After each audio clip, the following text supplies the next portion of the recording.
Guys, अगर आप लोगों को पता करना है कि अपने बेबी पैरट को कब और कितना खाना खिलाएं, तो आप लोग ये देख सकते हैं कि मेरे बेबी पैरट का पेट अभी एकदम खाली हो चुका है।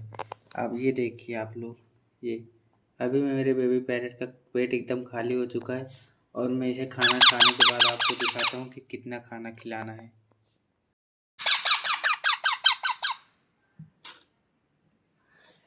गाइस, ये देखिए, अभी मैं अपने बेबी पैरट को खाना खिला रहा हूँ।